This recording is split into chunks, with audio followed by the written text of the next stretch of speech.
ក្រុមអ្នកសង្កេតការអាស៊ានចុះពិនិត្យអំពីស្ថានភាពព្រំដែននៅតំបន់ចមួយនិងនៅស្ពានមេទឹកខេត្តពោធិ៍សាត់នៅរុស្ស៊ីថ្ងៃទី15ខែមករានេះលោកស្រីម៉ាលីសុជាតាអ្នកនាំពាក្យក្រសួងការពារជាតិបានឲ្យដឹងថានៅថ្ងៃទី15ខែមករានេះក្រុមការងារសម្របសម្រួលអ្នកសង្កេតការរបស់កម្ពុជាបានសម្របសម្រួលជូនទៅដល់ក្រុមការងារអ្នកសង្កេតការអាស៊ាន AOT ចុះសង្កេតការផ្ទៀងផ្ទាត់នឹងរាយការណ៍អំពីស្ថានភាពនៅទីតាំងចំនួន2ក្នុងខេត្តពោធិ៍សាត់ដែលសុទ្ធតែជាទីតាំងស៊ីវិលហេដ្ឋារចនាសម្ព័ន្ធស៊ីវិលដែលត្រូវរងការខូចខាតយ៉ាងធ្ងន់ធ្ងរដោយសារតែការវាយប្រហាររបស់យោធាថៃបើតាមលោកស្រីម៉ាលីសុជាតានៅវេលាម៉ោង 2:05 នាទីរសៀលក្រុមអ្នកសង្កេតការអាស៊ាន AOT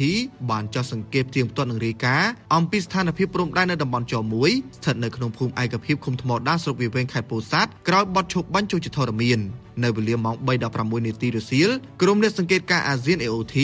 ចុះសង្កេតផ្ទៀងផ្ទាត់នឹងរាយការណ៍អំពីស្ថានភាពនៅស្ពានមេទឹកខេត្តពោធិ៍សាត់សូមជម្រាបថាចាប់តាំងពីពេលចូលជាធរមាននៃបទឈប់បាញ់រួចមកនោះកម្ពុជាតែងតែគោរពនិងអនុវត្តនៅខ្ជាប់ខ្ជួននៅបទឈប់បាញ់សេចក្តីថ្លែងការណ៍រួមស្តីពីកិច្ចព្រមព្រៀងសន្តិភាពរវាងកម្ពុជាថៃកាលពីថ្ងៃទី26ខែតុលាឆ្នាំ